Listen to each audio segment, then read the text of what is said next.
Okay friends, तो हम पढ़ रहे हैं स्ट्रक्चरल ऑर्गेनाइजेशन ऑफ एनिमल्स। ठीक है, तो स्ट्रक्चरल ऑर्गेनाइजेशन में हम पढ़ रहे हैं कनेक्टिव टिश्यू ऑफ एनिमल्स, जिसमें हमने कनेक्टिव टिश्यू प्रॉपर पढ़ लिया है। ठीक है, और हमने क्या पढ़ा, स्केलेटल टिश्यू पढ़ा, और अब हम थर्ड टाइप का जो कनेक्टिव टिश्यू है वो पढ़ने वाले हैं, और वो है वैस्क्यूलर टिश्यू। वैस्क्यूलर टिश्यू में आता है ब्लड और लिम्फ। ठीक है, ब्लड और लिम्फ को भी कनेक्टिव टिश्यू में ही रखा गया है। क्यों? क्योंकि जो ब्लड होता है ये फ्लूइडी कनेक्टिव टिश्यू है, और ये क्या करता है, ये भी कनेक्ट करता है एक स्ट्रक्चर को दूसरे स्ट्रक्चर से। तो कैसे कनेक्ट करता है? ब्लड और लिम्फ एक मेन मटेरियल है जो कि सर्कुलेट होते हैं होल बॉडी में, और जो मटेरियल्स होते हैं, सब्सटेंसेस होते हैं, उन्हें एक स्थान से दूसरे स्थान पर ले जाते हैं। फॉर एग्जांपल, लंग्स से गैसेस ऑक्सीजन को ले जाते हैं बॉडी के सभी पार्ट्स पे, सभी पार्ट्स से कार्बन डाइऑक्साइड को ले जाता है लंग्स तक। ठीक है, और ठीक है, तो लंग्स से ऑक्सीजन का एक्सचेंज कर रहा है, कार्बन डाइऑक्साइड का एक्सचेंज कर रहा है टिश्यू से, और जो ग्लैंड्स रहेंगी, जो एंडोक्राइन ग्लैंड्स होती है, उनकी सिक्रीशंस को ले जाता है बॉडी पार्ट्स तक, टारगेट ऑर्गन ले जाता है जो ब्लड है वो। ठीक है, जो लिम्फ होता है वो क्या करता है, जो इंटेस्टाइन्स होती है वहाँ से मेनली, वहाँ से जो वसा होती है, फैट होती है, उसे जो है एब्जॉर्ब करके और लिम्फ में आ जाती है, और लिम्फ फिर जो है वेन्स में, वेना कावास में उसको ड्रेन कर देता है। वेना कावास जो होती हैं उनके थ्रू, फिर हार्ट के थ्रू सभी बॉडी पार्ट्स में वो सर्कुलेट कर दिया जाता है। इस प्रकार जो वेस्क्यूलर टिश्यू है वो भी क्या कर रहे हैं, कनेक्टिंग का काम कर रहे हैं। They are connecting the one part to the another part, so they are also comes under the connective tissue. ठीक है, तो वेस्क्यूलर टिश्यू और blood is also a kind of connective tissue. Vascular tissue जो होते हैं they are motile, उनका जो matrix होता है इट्स फ्लूइडी एंड मोटाइल। ठीक है, matrix is not secreted by cells and it has no fibers. Okay, so these are the main important differences between the connective tissue proper and the vascular tissue. ठीक है, तो matrix जो होता है इसका फ्लूइडी और मोटाइल होता है, फाइबर्स इसमें नहीं होते, और ये सेल्स के द्वारा सिक्रीट नहीं होता। जबकि हम दूसरे कनेक्टिव टिश्यू में देख रहे थे कि जो सेल्स होती हैं वही जो है मैट्रिक्स को सिक्रीट करती हैं, लेकिन वेस्क्यूलर टिश्यू में ऐसा कुछ नहीं हो रहा है। फाइन, अब हम देखेंगे वेस्क्यूलर टिश्यू के टाइप। तो वेस्क्यूलर टिश्यू जो होते हैं दो प्रकार के होते हैं। पहला तो होता है ब्लड और दूसरा होता है लिम्फ। ठीक है, तो सबसे पहले हम पढ़ने वाले हैं ब्लड के बारे में।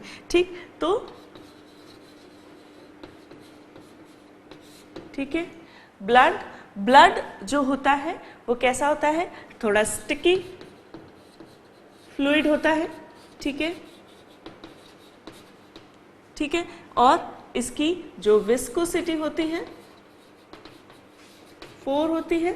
ठीक, 4.7 जो है इसकी विस्कोसिटी होती है। इसकी जो स्पेसिफिक ग्रेविटी है वो ये थोड़ा सा हैवियर होता है than the water, it is heavier than water. इसके हम फिजिकल प्रॉपर्टी जो है वो देख रहे हैं, ब्लड की स्टिकी फ्लूइड होता है। ठीक है, विस्कोसिटी इसकी 4.7 होती है, हैवियर होता है वाटर से, और स्पेसिफिक ग्रेविटी जो है इसकी होती है, स्पेसिफिक ग्रेविटी इज 1.057। ठीक है, और इसका पीएच ये स्लाइटली एल्कलाइन होता है, और इसलिए इसका पीएच भी किससे ज़्यादा होता है, वाटर से।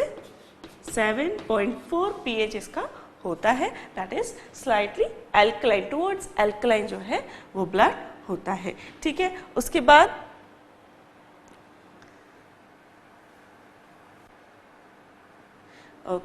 उसके बाद कलर जो होता है ब्राइट रेड होता है। ब्राइट रेड होता है किसका? ऑक्सीजनेटेड ब्लड का। When the blood is oxygenated, that means कि ब्लड में जब ऑक्सीजन का परसेंटेज ज़्यादा होता है तो वो कैसा होता है? ब्राइट रेड कलर का। लेकिन जब कार्बन डाइऑक्साइड का परसेंटेज ज़्यादा होता है या कहें ऑक्सीजन का परसेंटेज कम होता है, दैट मीन्स डीऑक्सीजनेटेड ब्लड जो होता है that is purple in colour. तो जो वेन्स में हमें दिखता है, ठीक है, जो हमारी नसें हमें सुपरफिशियल दिखती हैं वो वेन्स होती हैं और इसलिए वो हमें ब्लूइश पर्पलिश कलर की दिखती हैं क्योंकि उसमें होता है डीऑक्सीजनेटेड ब्लड। ठीक, तो कलर हमने देख लिया। अब कंपोजिशन हम देखेंगे। ठीक है, उसके पहले हम देख लें कि बॉडी में परसेंटेज कितना होता है। ठीक है, percentage of blood in our body. ठीक है, तो 6 to 10% ऑफ बॉडी वेट जो होता है, ठीक है, बॉडी वेट का 6 to 8% जो होता है वो ब्लड होता है। यूजुअली एक नॉर्मल एडल्ट में 6.8 लीटर, 6.5 नहीं 6.8 लीटर ब्लड जो है वो पाया जाता है। ठीक है, 6 to 10% ऑफ बॉडी वेट। ठीक, ओके।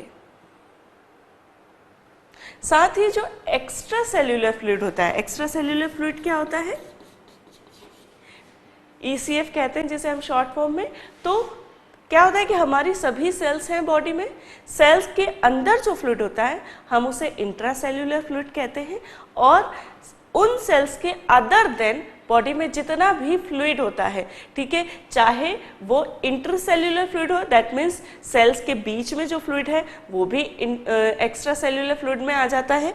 साथ ही जो वेसल्स में फ्लो होता है, दैट मीन्स ब्लड और लिम्फ, वो भी एक्स्ट्रा सेल्यूलर फ्लूइड में आता है। ठीक है, तो ये जो हमारा ब्लड होता है 30 to 35% ऑफ ECF ब्लड के द्वारा फॉर्म किया जाता है। 30 to 35% of extra cellular fluid in our body is form by the blood. ठीक, अब हम देखेंगे कि ब्लड का कंपोजिशन जो है वो किस प्रकार है, किन किन चीजों से मिलकर ब्लड बना हुआ है। ठीक है, तो कंपोजिशन,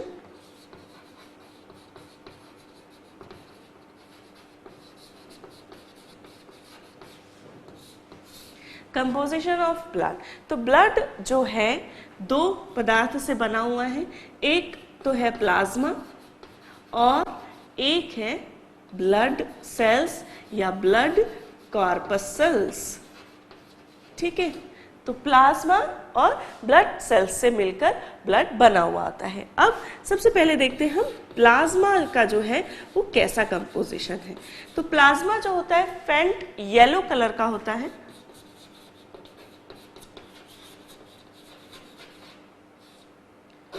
फेंट येलो कलर लिक्विड।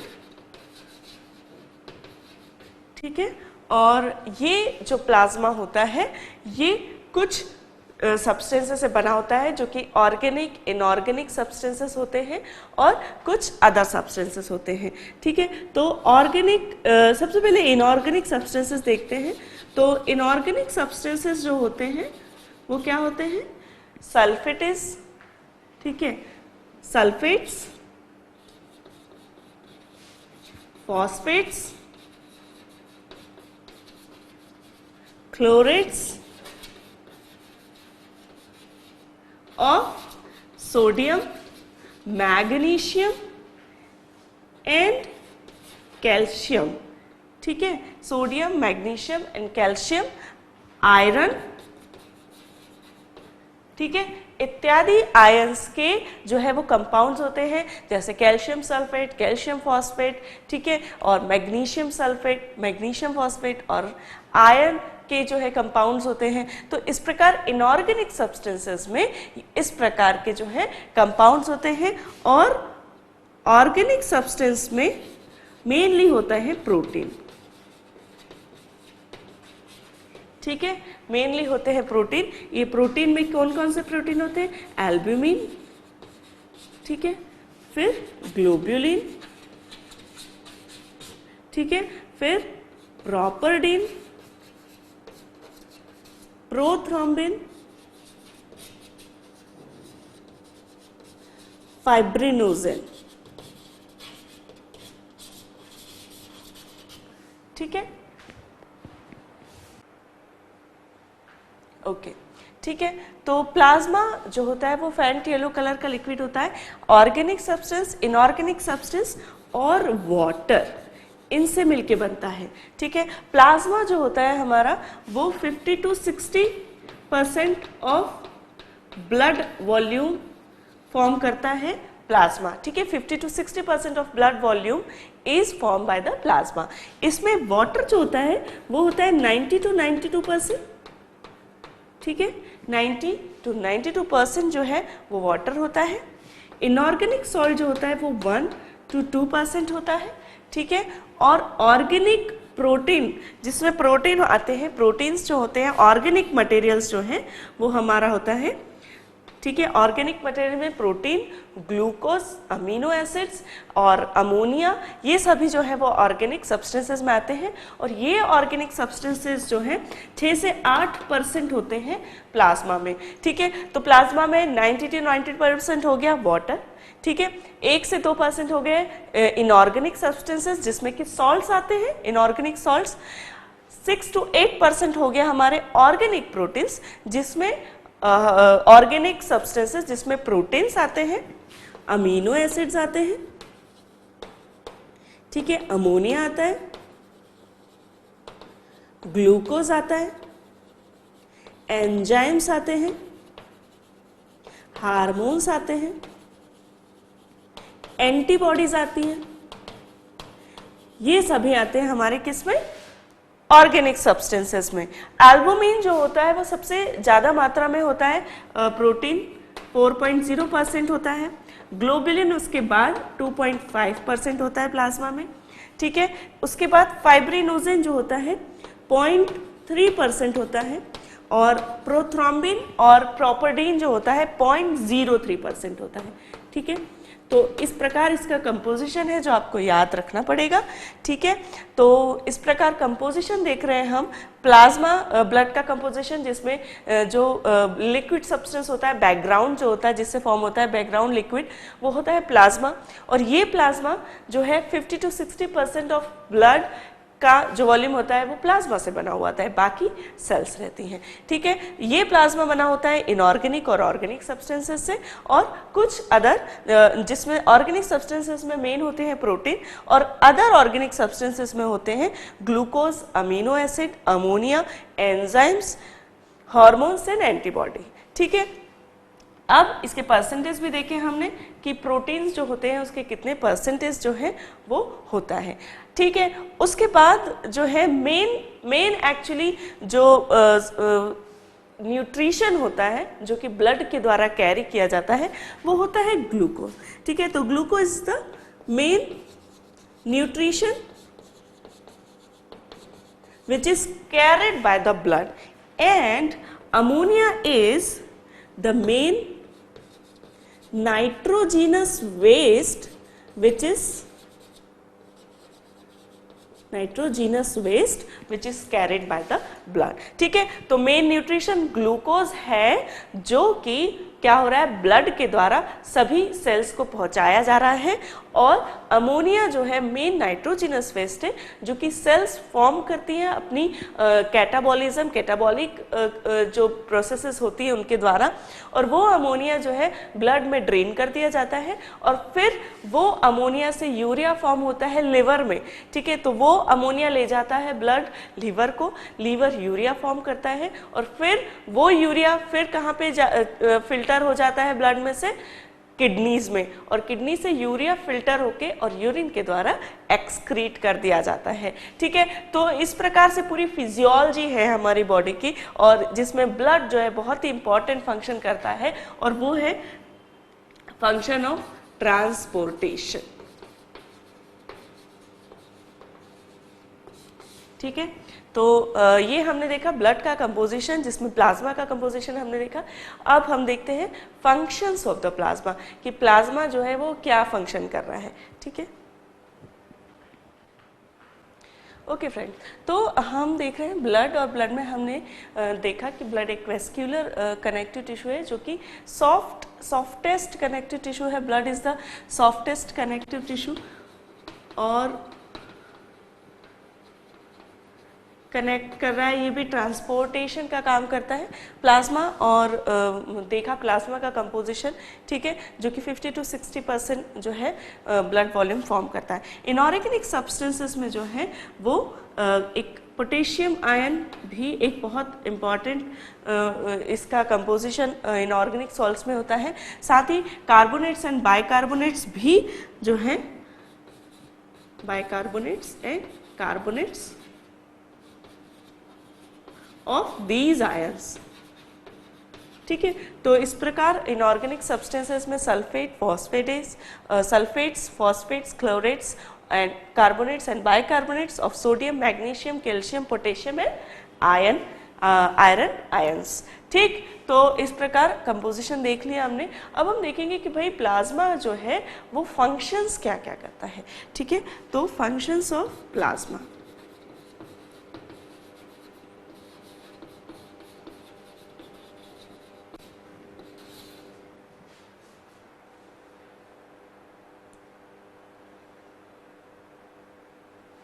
सबसे पहला जो फंक्शन वही जो मैंने कहा था, ट्रांसपोर्टेशन का फंक्शन।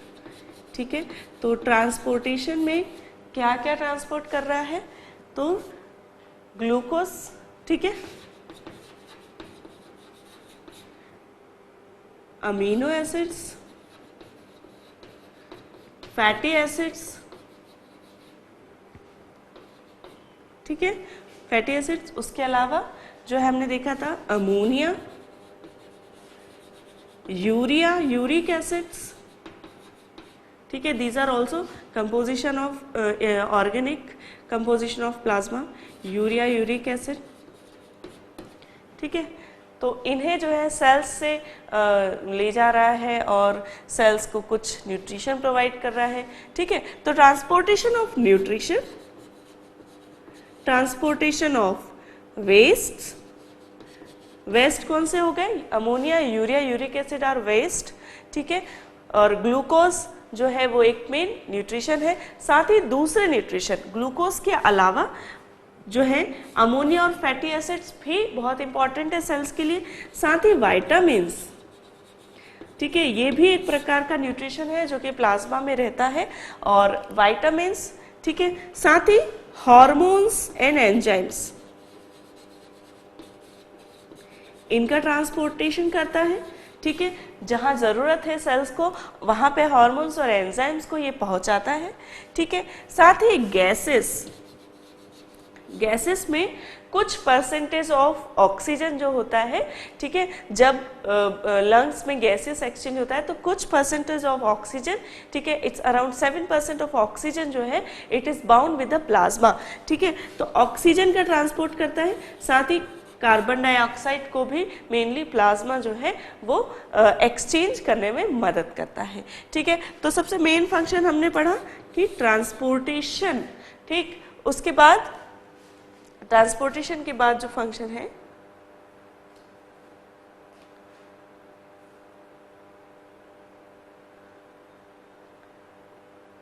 ओके, तो इस प्रकार मेन फंक्शन हो गए न्यूट्रिशन का, वेस्ट का, दैट मीन्स एक्सक्रीशन का।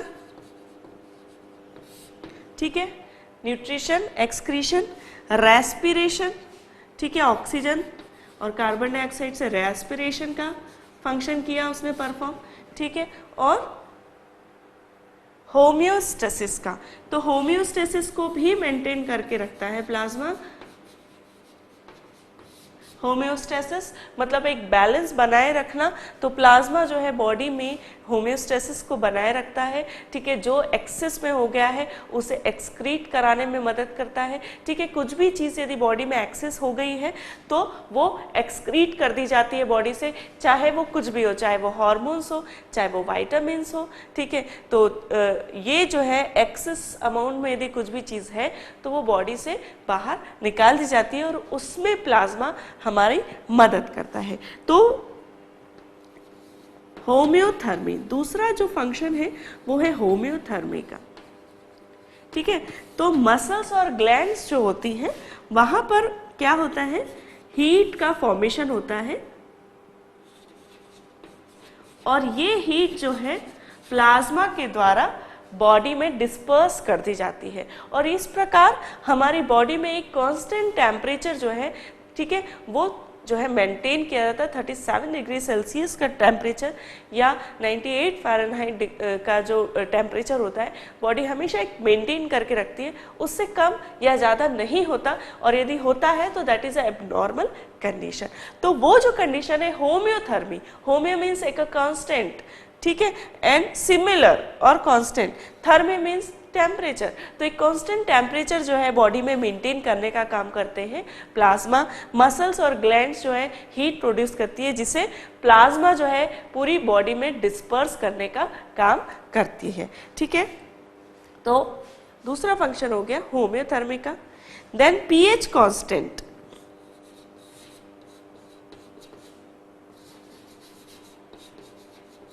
ठीक है। तो एक जो ब्लड है उसका पीएच कांस्टेंट होता है कि हम कैसे कह पाते हैं कि भाई ब्लड का जो पीएच होता है 7.4 रहेगा हमेशा। तो इस चीज़ को मेंटेन रखना एक बहुत ही बड़ा टास्क है, क्योंकि देखिए कॉन्टिन्यूस फिजियोलॉजिकल जो है प्रोसेसेस हो रही हैं, रिएक्शंस हो रही हैं और क्या हो रहा है कि उस चीज़ को कॉन्स्टेंटली मेंटेन करने का काम जो है हमारा ब्लड करता है। तो ब्लड में जो प्लाज्मा है वो पीएच कांस्टेंट करता है। बफर्स होते हैं हमारे प्लाज्मा में जो कि हेल्प करते हैं किसमें, हमारे पीएच को, हमारे ब्लड के पीएच को मेंटेन रखने में, ठीक।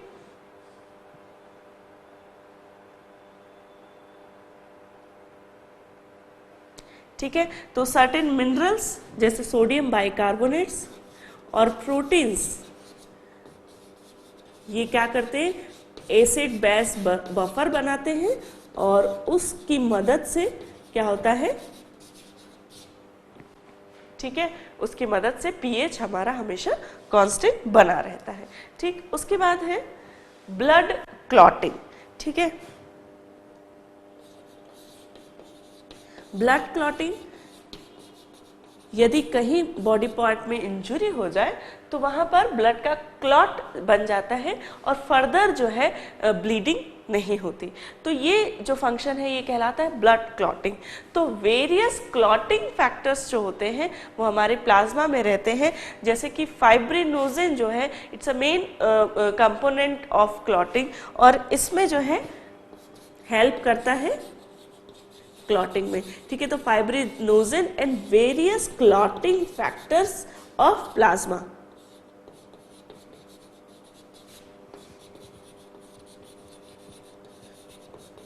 ये क्या करते हैं, ब्लड क्लॉटिंग में हेल्प करते हैं और ब्लड लॉस को चेक करते हैं, ठीक है। तो इस प्रकार प्लाज्मा का एक महत्वपूर्ण फंक्शन है ब्लड क्लॉटिंग का, ठीक। इसके बाद है इम्यूनिटी। इम्यूनिटी मतलब रोग प्रतिरोधक क्षमता।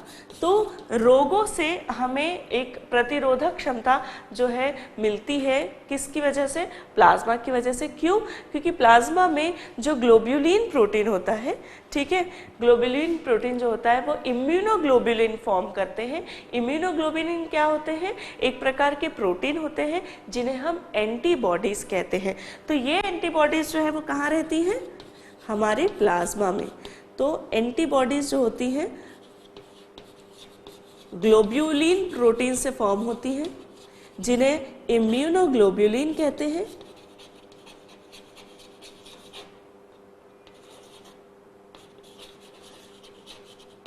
ठीक। ठीक है, जिसमें महत्वपूर्ण है IgG,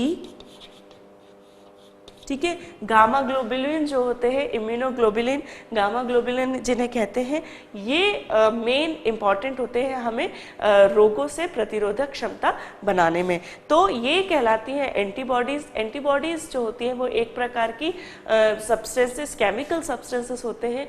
जब जो एंटीबॉडीज जिस रोग के खिलाफ होगी, ठीक है, जिस वायरस, जिस बैक्टीरिया के खिलाफ होगी, यदि उस वायरस एंड बैक्टीरिया हमें अटैक करता है तो ये एंटीबॉडीज जो है उस वायरस और बैक्टीरिया को जो है किल कर देंगी। ठीक है, तो these are the antibodies which work against the antigens. Antigens क्या होते हैं?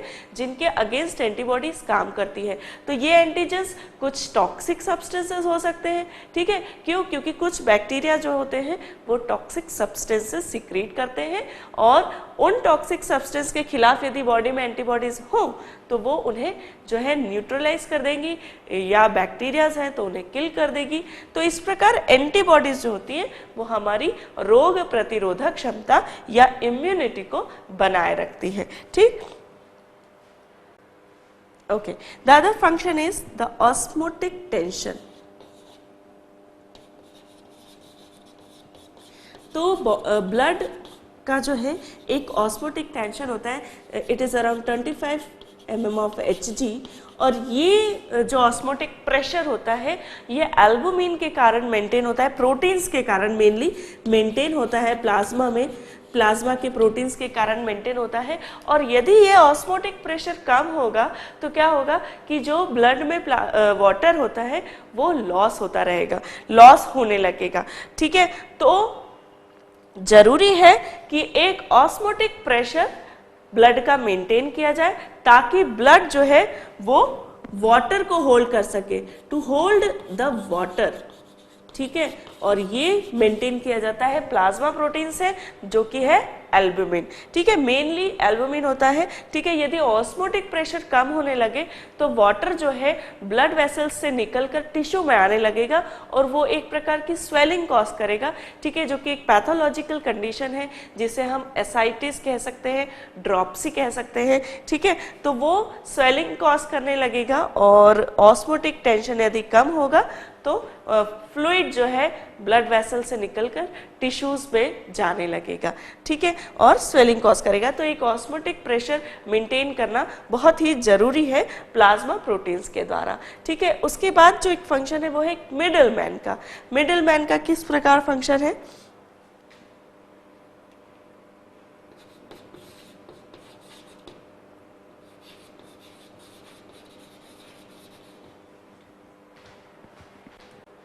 ओके, तो जो प्लाज्मा का जो फ्लूइड होता है वो मिडिल मैन की तरह भी काम करता है। मिडिल मैन की तरह किस प्रकार काम करता है?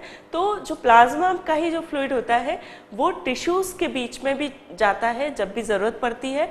तो टिश्यू में जो इंटरसेल्यूलर फ्लूइड होता है, दैट मीन्स सेल्स के बीच में जो फ्लूइड होता है उसे इंटरसेल्यूलर फ्लूइड कहते हैं। तो that is form by the plasma, और वो इंटरसेल्यूलर फ्लूइड जो है उसमें क्या होता है? इंटरसेल्यूलर फ्लूइड जो होता है वो मिडिल मैन की तरह काम करता है। वो क्या करता है? सेल्स से जो एक्सचेंजेस होते हैं न्यूट्रिशन के, गैसेस के, वेस्ट के, वो एक्सचेंजेस जो हैं इस इंटरसेल्यूलर फ्लूइड में होते हैं।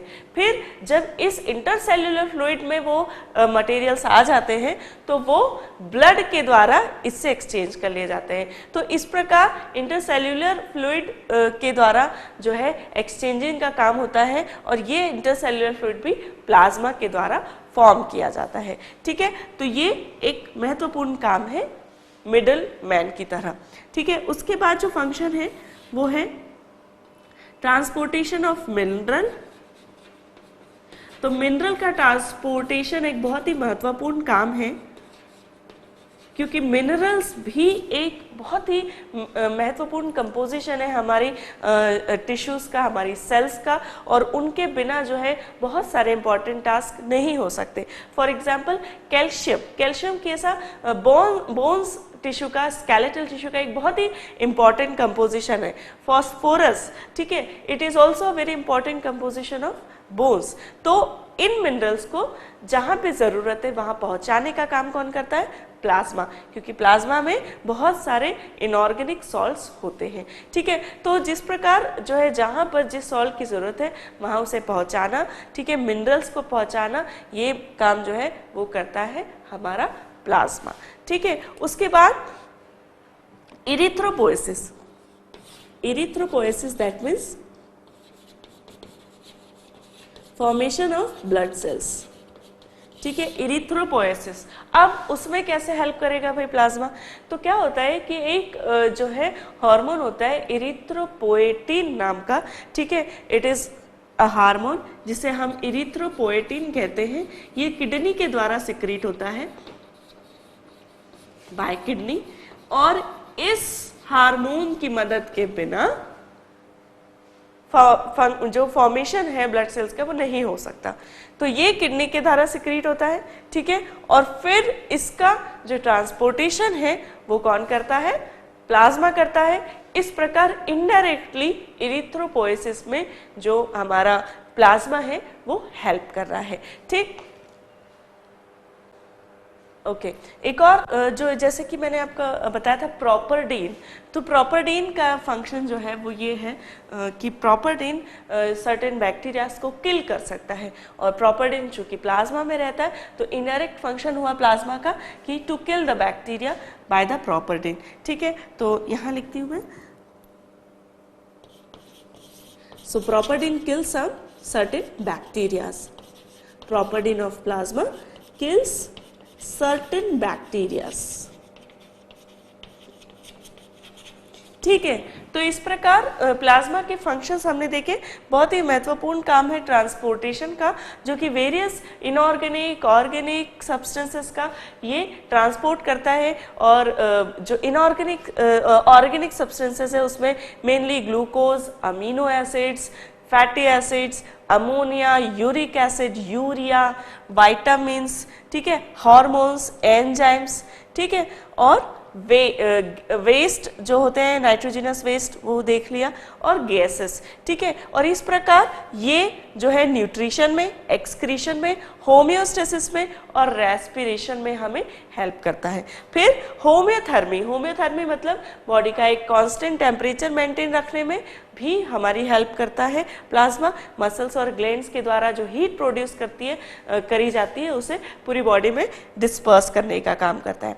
कांस्टेंट पीएच मेंटेन रखता है with the help of minerals and protein, जो कि एसिड बेस बफर बना लेते हैं और वो एक कांस्टेंट पीएच मेंटेन रखते हैं। ब्लड क्लॉटिंग में फाइब्रिनोजेन और अदर जो क्लॉटिंग फैक्टर्स होते हैं प्लाज्मा में, वो ब्लड क्लॉटिंग में हेल्प करते हैं और ब्लड लॉस को रोकते हैं।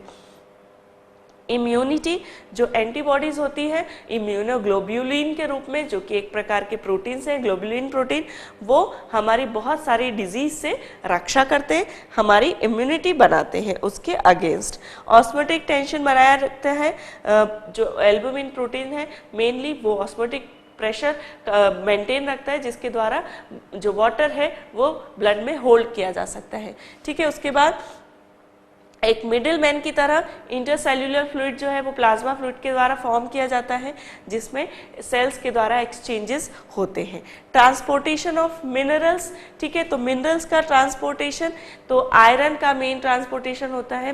ठीक है, ट्रांसफेरिन के द्वारा जो हमारा आयरन है वो प्लाज्मा में जुड़ा हुआ रहता है। ठीक है, तो इस प्रकार जो बहुत सारे मिनरल्स हैं वो एक प्लाज्मा में जो है वो रहते हैं और इस प्रकार उनका ट्रांसपोर्टेशन किया जाता है प्लाज्मा के द्वारा। फिर इरिथ्रोपोएसिस में, that means production of blood cells में जो है इरिथ्रोपोएटिन नाम का जो हार्मोन है जो कि किडनी से बनाया जाता है, उसे ट्रांसपोर्ट करने का काम करता है प्लाज्मा और इनडायरेक्टली इरिथ्रोपोएसिस में हेल्प करता है।